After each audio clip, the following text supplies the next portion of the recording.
将竹子玩得出神入化。这绝对是荒野大佬的求生标准，就像是宝姐这般的，在面对大老虎的出没时，竟然搞出来了一个恐怖如斯的竹剑打野装置，当真是小刀画地，给我开了眼。不仅如此，宝姐制作了一处超强的弹力竹剑装置，最终直接实现了大丰收，收获到极品野物。看看光是清理之后得到的肉，那就有着一大堆，串好之后挂在火堆上熏烤，那叫一个绝啊！吃起来更是无比的美味。前些日子的宝姐在竹子的利用上同样是丰收满满。就拿最简单的竹子鱼叉来说，那可是查到了一条极品大鱼，而精心制作的空中笼子，最终更是将一只小野猪给罩住了，让宝姐的养殖事业更进一步啊！最终那是一手鱼一手猪的，欢欢乐乐的回到了养殖场。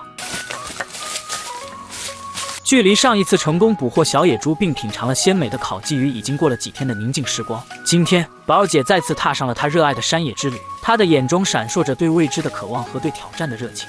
在这片广阔而神秘的区域内，宝姐沿着蜿蜒曲折的小径，仔细搜索着每一个角落。她的脚步轻盈而坚定，仿佛在诉说着她对大自然的热爱和敬畏。经过2个多小时的搜寻，她的目光终于锁定了一个目标——一只矫健的野山羊在远处悠闲地觅食。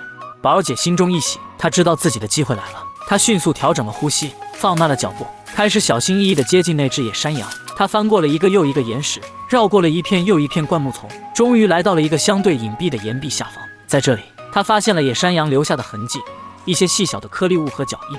这些发现让宝姐更加确信了自己的判断。她决定利用这些线索来设置一个巧妙的陷阱，以便能够轻松地捕获这只野山羊。拥有着丰富的打野经验，宝姐有足够的信心和准备来应对这只野山羊。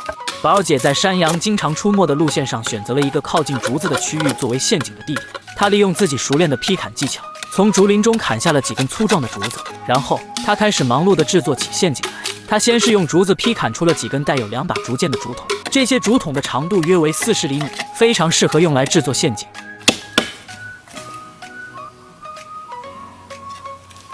接着，他削尖了几根大木棍，并将它们牢牢地夯入地面之中。这2根木棍与一旁的大树形成了稳定的支撑结构。然后，他利用树藤将木棍和长木棒交叉绑扎在一起，形成了一个结实的框架。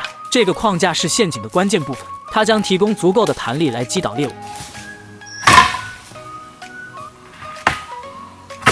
在框架制作完成后，宝姐开始安装竹箭。她将竹箭逐一卡在木棍上，并用树藤将它们牢牢地固定住。这些竹箭尖锐而锋利，一旦击中猎物就能造成致命的伤害。为了增加陷阱的打击面积和精准度，宝姐安装了3把双尖端的竹箭，并将它们之间的间距调整为15厘米左右。接下来是制作滑动轨道的部分。宝姐利用一根立柱和一根长竹子组合在一起，将竹子卡在木棍之上，形成滑动轨道。这个轨道将确保竹箭在击中猎物时能够顺利的滑动，并发挥出最大的威力。为了保持轨道的稳固性，宝姐还在竹子上加装了一根木棒来增强支撑力。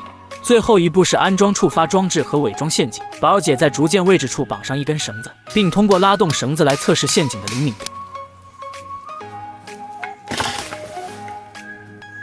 经过几次测试后，他发现陷阱的反应非常迅速且准确，他对这个结果感到非常满意，并决定将陷阱恢复原状进行伪装。他找来了一些树枝和树叶，开始在陷阱周围进行布置。他巧妙地利用这些自然材料，将陷阱伪装的与周围环境融为一体，使得野山羊难以察觉。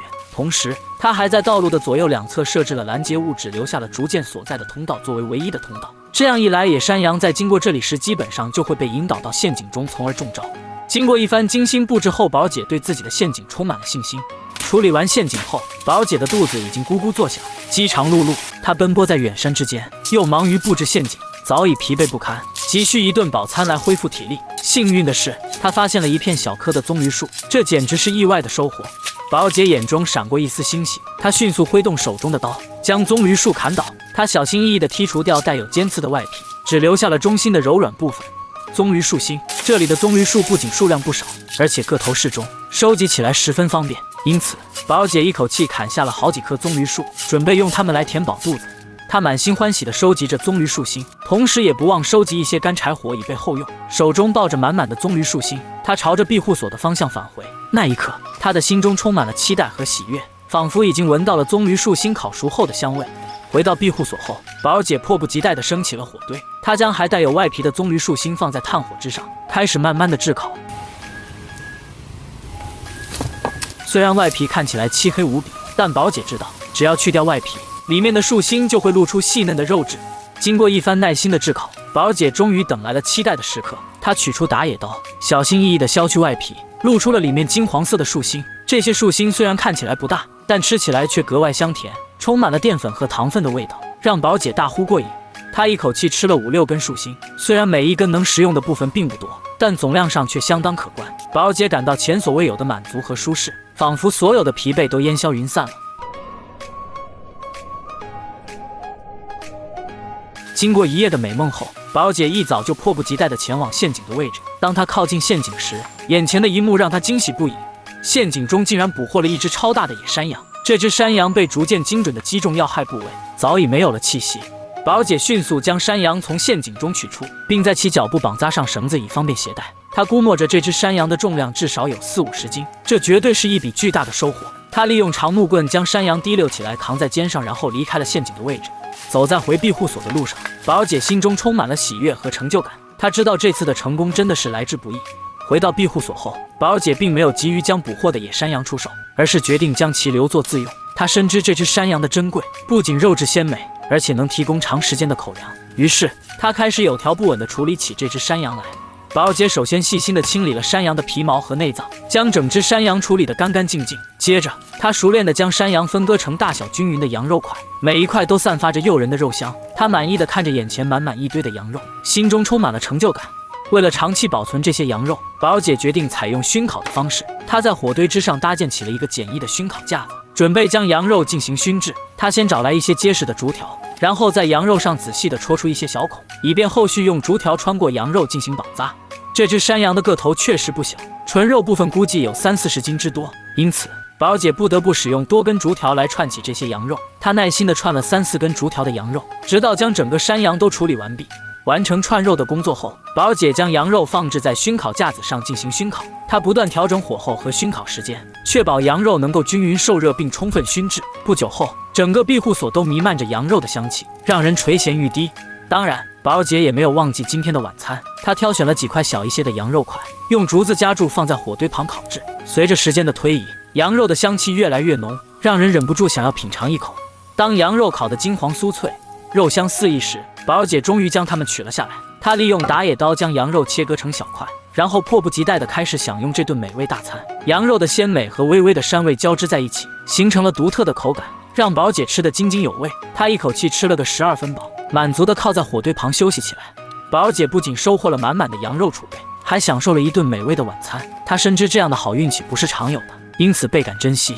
得到极品山羊肉后，宝姐并未满足于现状，她决定为未来做好更充分的准备。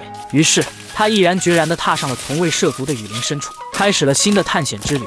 在雨林中穿梭的宝姐，虽然未能立即找到猎物的踪迹，但她并未气馁，相反，她以一种更加细致的观察和耐心的心态，继续搜寻着这片神秘的土地。幸运的是，她的努力没有白费，她意外地发现了一株可以食用的植物。